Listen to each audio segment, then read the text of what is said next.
बीते कुछ दिनों से छत्तीसगढ़ में हसदेव अरण्य का मुद्दा तूल पकड़ता नजर आ रहा है। मामला खनन के लिए जंगलों की कटाई से जुड़ा है। दरअसल यहां कोल माइंस में खनन की मंजूरी मिलने के बाद अंधाधुंध पेड़ों की कटाई की जा रही है। ऐसे में स्थानीय लोग और पर्यावरण प्रेमियों ने विरोध प्रदर्शन शुरू कर दिया है।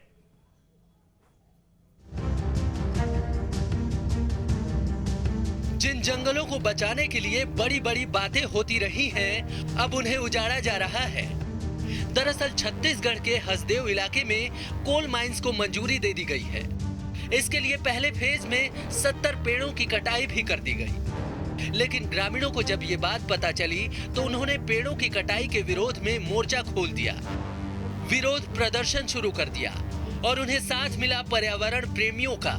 दरअसल ग्रामीण इसका विरोध इसलिए भी कर रहे हैं क्योंकि हसदेव में बड़े पैमाने पर हाथी रहते हैं। पेड़ काटने से हाथियों की परेशानी बढ़ सकती है।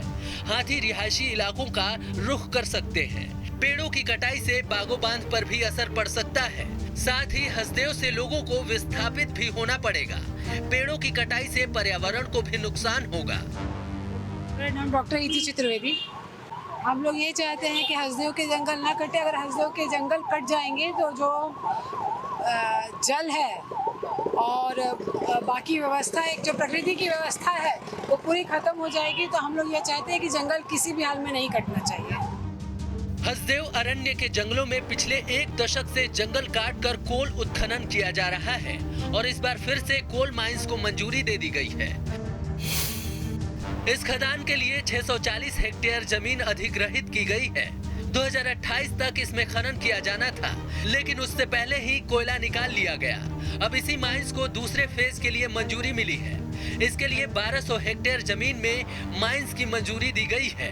खनन के लिए 841 हेक्टेयर जंगल को काटना होगा। ऐसा हुआ तो करीब 250 परिवार विस्थापित हो जाएंगे और करीब 4.5 लाख पेड़ काट दिए जाएंगे। ऐसे में पेड़ों की कटाई को लेकर ग्रामीणों और पर्यावरण प्रेमियों ने विरोध प्रदर्शन शुरू कर दिया है। सवाल खड़े करने शुरू कर दिए हैं। सवाल ये कि जिन परिवारों पर विस्थापन की तलवार लटक रही है उनके लिए क्या प्लानिंग है। सवाल ये भी कि पेड़ों की कटाई के बाद हाथी कहां जाएंगे। Team news state.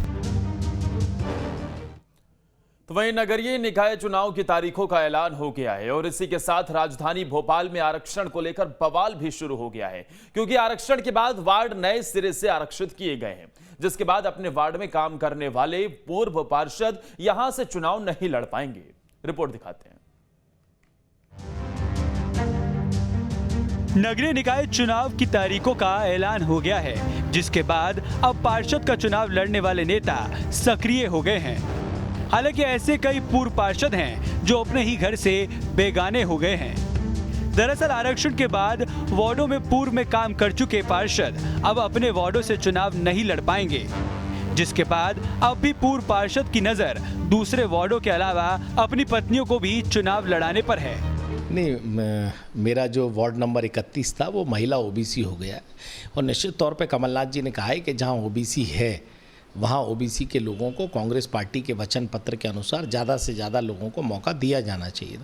तो यहाँ से ओबीसी महिला हुआ है तो हम किसी अच्छे प्रतिनिधि को लड़ाएंगे और चुनाव जिताएंगे।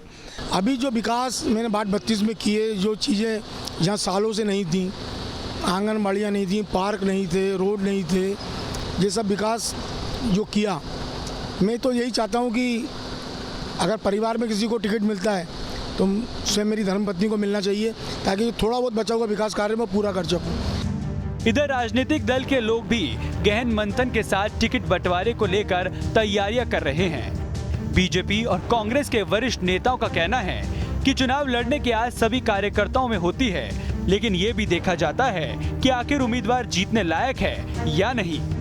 वार्ड पार्टी के यहाँ से तो जाता नहीं, व्यक्ति इधर से उधर हो सकता है और राजनीति में काम करने वाला कार्यकर्ता सबकी इच्छा होती है जनप्रतिनिधि बने, वो पार्टी में पदों पर आए, और ये सहज बात भी है और इसलिए अपने अनुकूल वार्ड की तलाश करता है कार्यकर्ता। इसको मैं बुरा भी नहीं मानता। नहीं, जिस वर्ग का जो आरक्षण होगा उस हिसाब से कांग्रेस चुनाव लड़ेगी और जहाँ जैसा कमलनाथ जी ने कहा कि आवश्यकता होगी तो निश्चित तौर पर ओबीसी को कहीं विनिंग कैंडिडेट होगा तो वो भी दिया जाएगा।